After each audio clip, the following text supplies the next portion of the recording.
Boa noite aos amigos, irmãos do Centro Espírita Caminho e Verdade de Registro. Sobre o Evangelho de Jesus, o tema da noite de hoje, ou da nossa explanação, é sobre luz, né? Jesus, quando fala sobre luz, ele falou: brilhe vossa luz, e ele também afirma que a luz do nosso corpo são os nossos olhos. De sorte que, se os nossos olhos são bons, todo o nosso corpo estará em luz. De sorte, se os nossos olhos forem maus, todo o nosso corpo estará em trevas. E ele, em São Mateus, no capítulo 5, ele afirma: ninguém acende uma candeia para pô-la debaixo do alqueire. Põe-na, ao contrário, sob o candeeiro, a fim de que ilumine a todos os que estão na casa. Então, a luz do conhecimento. Como é que nós podemos entender isso?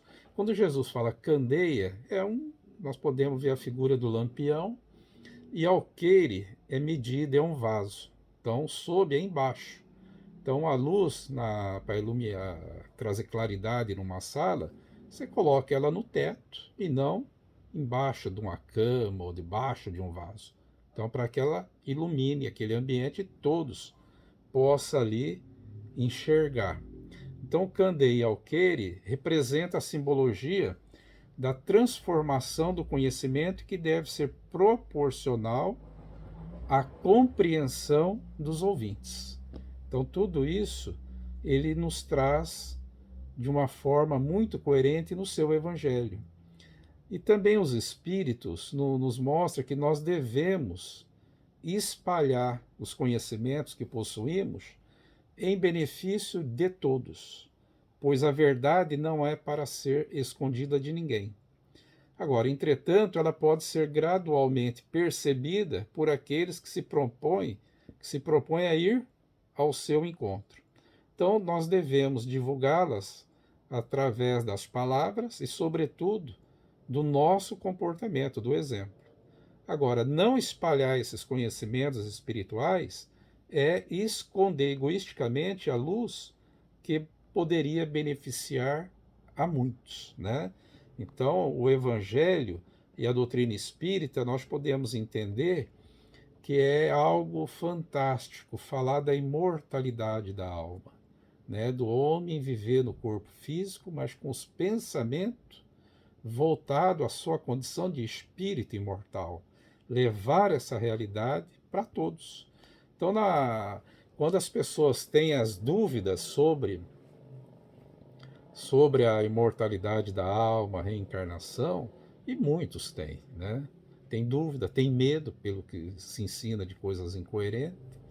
Então nós percebemos que quando se estuda a imortalidade da alma, é uma luz que se acende nas pessoas, cada ser, em cada pensamento, em cada coração, e as pessoas começam a ter disciplina na vida, começam a ver as consequências nesta vida e também após a perda do corpo físico. Então é importante se falar desses conhecimentos espirituais. Cada pensamento nosso, ele emite essas irradiações, então que ele seja de bondade, de esclarecimento. Sempre tem uma fase nesse aprendizado, quando as pessoas têm dúvida, vem através do diálogo fraterno, vem conversar com você, aí você esclarece. Tem uma segunda fase que aparece quando a doutrina, esses ensinamentos, penetra as almas das pessoas que vai dulcificando. Então, aquela fase que esses conhecimentos dessas verdades, as pessoas começam a estudar os livros, né? Então, ele não é mais guiado pelos outros. Ele busca essas respostas. E Allan Kardec, ele fala que em tudo nós devemos usar, lógico, o bom senso, a razão, não aceitar nada cegamente, usar o discernimento. E aí essas verdades vão se incorporando ao nosso ser. Porque nós temos uma facilidade de, quando somos guiados pelos outros, né, a lei do menor esforço, aí quando cai, aí nós apontamos os dedos, sofremos e achamos um culpado. E até nos aliviamos. Não podemos mais ter esse comportamento. Então, através da leitura, do estudo, o que ocorre? Nós começamos a iluminar o nosso cérebro, né? Ele começa a se iluminar e aí nós começamos, com o conhecimento, a eliminar de dentro de nós as sombras da ignorância, ou seja, que nos leva ao erro e às quedas. Agora, essa luz ainda não preenche aquela frase do Cristo, brilhe vossa luz, porque essa luz ela tem que descer para o coração e iluminar as nossas mãos, que é uma terceira fase, né, desses ensinamentos, é quando esses ensinamentos emergem, ou seja, sai de dentro de nós para fora. Ou seja, nós começamos a seguir a caridade e a praticar esses ensinamentos, a vivência dele no comportamento. Então, aí nós estamos fazendo o quê? Nós estamos fazendo com que a luz que está no cérebro desce, ilumina o coração, ilumina nossas mãos na atividade do bem. Ou seja, aí começa uma outra fase. Nós começamos nessa vivência do coração iluminado e das mãos na atividade. Eu falo a mão, nas mãos, na atividade do bem, mas também pode ser a nossa fala na atividade do bem, enxergar o bem, não o mal, a maledicência, a calúnia. Então a luz ela vai criar em nós o quê? Esses sentimentos vai trazer para dentro de nós a conquista das virtudes. E aí nós vamos eliminar do nosso ser os vícios, principalmente egoísmo, orgulho, ganância e tantos outros. Aí nós vamos atender o chamamento do Cristo, que ele fala que brilhe vossa luz. Aí todo o nosso corpo será um emissor de luz. Então, lembramos Jesus como o sol. A luz do sol, o sol ali não gera sombra. Quando eu ilumino só o pensamento, né, o que acontece? É como se eu acendesse um archote, pegasse um lampião, saísse na escuridão, eu ia gerar a minha sombra. Né? Quando a luz desce do cérebro para o coração, todo o nosso ser está iluminado, eu não gero sombra. Então brilhe vossa luz. Então Jesus não gera sombra, porque ele é perfeito em sabedoria e também em virtude. Esse é o nosso foco e objetivo. E aí nós vamos ajudar as pessoas também. Então hoje nós nos guiamos pela luz do Cristo, pela luz de tantos outros que nos traz esses ensinamentos. E aqui para nossas meditações, aqui ele diz, cada pensamento, cada emoção, cada ser que desperta para a consciência de Deus, eleva a vibração do planeta. Eu vou pegar umas instruções de Sai Baba, né, um guru indiano, que ele é muito explica perfeitamente essa condição da luz para nós.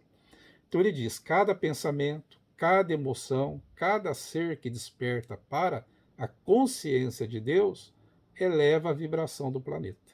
Olha a importância dessa reforma em nosso ser. Isso pode parecer, ele diz assim, um paradoxo. Uma vez que vemos no mundo muito ódio, muita miséria ao nosso redor. Mas é assim mesmo. Só vê a escuridão, diz ele, aquele que está focado no drama, na dor e na injustiça. Aquele que não consegue ver o avanço espiritual da humanidade não tem colocado a sua atenção nesse aspecto. Então, olha que coisa importante, ele nos chamando essa atenção. Aí alguém pergunta a Sai Baba, eu acho que ele desencarnou na década de 80, né? Pergunta para ele assim, mas como? Não percebe a escuridão? Ele responde, sim, e vejo, mas não me identifico com ela, mas também não a temo. Como posso temer a escuridão se vejo a luz tão claramente? Claro que entendo aqueles que a temem, porque também fiquei parado nesse lugar onde apenas via o mal, e por essa razão sinto amor por tudo. Aí ele diz assim: a escuridão não é uma força que obriga a viver com mais ruindade ou com mais ódio. Não, é uma força que se opõe à luz. Ou seja, a escuridão é a ausência da luz. Então não é possível invadir a luz com a escuridão. Isso é uma. Porque não é assim que funciona o princípio da luz. Então veja bem, a escuridão não vai nunca invadir a luz. Então a escuridão existe em função da ausência da luz. Isso a física coloca para nós, é o princípio desse fenômeno. Então ele diz ainda o medo, o drama, a injustiça, o ódio, a infelicidade só existem em estado de penumbra, porque não podemos ver o contexto total de nossa vida. A única forma de ver a partir da luz é por meio da fé. Assim que aumentamos a nossa frequência vibracional, nosso estado de consciência, podemos olhar para a escuridão e entender plenamente o que nós vivemos. Então, vocês observam que o estudo, o conhecimento é de fundamental importância sobre a vida espiritual e sobre a nossa própria essência. Aí, mais à frente, pergunta, mas como pode afirmar tudo isso se no mundo existe cada vez mais maldade? O mundo que nós estamos em. E ele é muito claro, não há mais maldade. O que há é mais luz. Então, o que ele está falando, nós estamos enxergando a maldade, o crime, a violência, e ele diz que não está vendo mais isso aí. É a luz que está mais intensa. E aí ele tem uma explicação que é fantástica. Então ele diz assim: imagine que você tem um quarto, uma despensa, onde guarda todas as tuas coisas lá, iluminada por uma lâmpada de 40 watts. Teu quartinho de despensa. Uma lâmpadazinha lá, 40 watts. Então, quando você acende ela, você entra lá, você pega o teu produto e está satisfeito. Agora, imagina se você trocar essa lâmpada de 40 watts por uma de 200 watts. Aí a iluminação será tão grande que você vai enxergar o pó, o mofo, as teias de aranha, os pedaços de barata, o mofo, e vai querer, e você vai ser obrigado a limpar aquilo lá. Com a lâmpada de 40 você não enxergava. Mas com a da 220 uma luz tão grande que você vai enxergar essa desordem, né, de sujeira que você nem imaginava que havia ali naquele local. Então você tem que ir lá e fazer essa limpeza. Aqui para nós, traduzindo para nós, seríamos nós, quando estudamos o Evangelho de Jesus, essa lâmpada de 220 watts que acende dentro do nosso íntimo e passamos a enxergar nossas imperfeições e precisamos trabalhar ela. E se buscar as virtudes.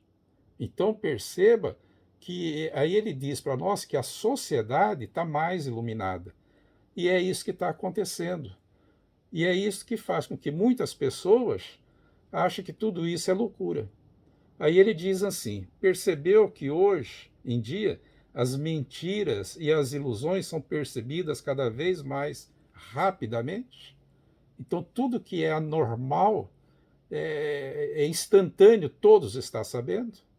Bom, também está mais rápido alcançar o entendimento de Deus e compreender a forma como a vida se organiza. É isso, melhorar. Então, como a luz está muito intensa, as pessoas estão se debatendo. Então, eu estou enxergando a minha sujeira e os outros também estão enxergando a minha sujeira quando eu cometo um erro. Então, está gerando essas desarmonias. Aí ele coloca para nós assim: a nova vibração do planeta tem tornado as pessoas nervosas, depressivas e doentes.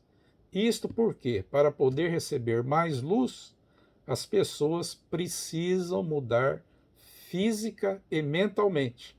Devem organizar os seus quartos de despejo. E por quê? A sua consciência cada dia vai receber mais luz. E você vai se enxergar mais internamente. Olha a grandeza disso aí. Então, olha, ele fala que por mais que se deseje evitar essa luz, nós vamos ter que arregaçar as nossas mangas e começar a fazer essa limpeza. Ou nós teremos que conviver no meio da sujeira, mantê-la lá. E nós sabemos hoje que o planeta está passando por essa reforma aí de essas mudanças, né, a transição planetária. Então a luz está aí para todos enxergar o que precisa ser feito. E ele aí fala de uma doença que nós estamos aí enxergando. Ele fala assim, olha só o que ele fala no corpo físico, essa intensidade de luz do evangelho de conhecimento espiritual. Esta mudança provoca dores físicas nos ossos, que os médicos não conseguem resolver, já que não veem uma doença que possa ser diagnosticada. Dirão que é causada pelo estresse. Porém, isto não é real. São apenas emoções negativas acumuladas, medos e angústias, todo pós-sujeira de anos que agora está sendo visto para ser limpo. Quando nós pensamos em pó, sujeira de anos, nós podemos pensar nossos maus hábitos, vivido através de muitas reencarnações, e que hoje está sendo visto por nós, pelos outros, e nós precisamos limpar, né? Se não entender esse processo, pode ser que as dores se tornem mais intensas e você acaba com um diagnóstico de fibromialgia, o nome que a medicina deu para o tipo de dores que não tem causa visível. Para isso não existe tratamento específico, apenas antidepressivos que farão com que você perca a oportunidade de mudar a tua vida, de fazer a tua reforma íntima. Então nós precisamos escolher como é que nós queremos viver daqui para frente. Estamos vivendo, aí ele finaliza, depois de algum texto, ele fala assim, estamos vivendo a melhor época da humanidade, desde todos os tempos. Então, os nossos objetivos estão aí. É o Evangelho do Cristo para ser vivenciado em cada coração e se renovar. Quando nós falamos em conhecimento, a ciência, alguns filósofos falam assim que, se nós observarmos, o conhecimento não ocupa espaço na nossa casa mental. Então, às vezes, nós compramos uma casa e logo se enche de móveis, materiais, ela se torna pequena, vem mais filhos, aí nós temos necessidade de mudar, porque esgotou a sua capacidade. E o cérebro físico nosso, nossa capacidade mental de armazenamento, então os espíritos são claros, não ocupa espaço. Então nós podemos estudar e se iluminar cada vez mais e sermos pessoas melhores. Então a humanidade hoje, queiramos ou não, está nesse processo de renovação moral. Então que nós possamos meditar nisso, nos reformar, renovar e ajudar também aqueles que estão à nossa volta e que às vezes vêm pedir orientação, né? Então que nós saibamos confortar esses corações e lembrar que a luz do Cristo seja a nossa luz. Se nós andarmos no caminho certo, obediente, conhecer as leis de Deus e se manter nelas, realmente nós vamos estar melhor, como espírito encarnado e também melhor no mundo espiritual como espírito, na condição de espírito desencarnado. E aí as reencarnações que nós vamos auferindo para se renovar vai estar cada vez mais aproveitável. Nós vamos vencer tudo aquilo que degrada a alma, que escurece os nossos pensamentos, que são os vícios, que são deletérios. Nós vamos aos poucos tirando os nossos pés dos prazeres da matéria, tirando os nossos pés que está chumbado no pântano de lama, de equívocos, e sendo a luz em nossos corações. Não esqueça que uma vela, né, dentro dos ensinamentos, uma vela, por mais simples que seja, a luz, para se manter acesa, ela queima um combustível. Na vela é a parafina, né? No lampião, a querosene, tem um combustível e a chama se mantém acesa. A nossa luz, para se manter acesa, qual é o combustível? Né? Então a pergunta é: que combustível é esse que mantém, como a vela, acesa? O nosso combustível para manter a luz acesa é a caridade, é o amor ao próximo, é a vivência das virtudes. Esse é o combustível que alimenta a luz que deve existir em cada um de nós. E assim nós vamos caminhando para Deus e se aperfeiçoando. Muita paz a todos.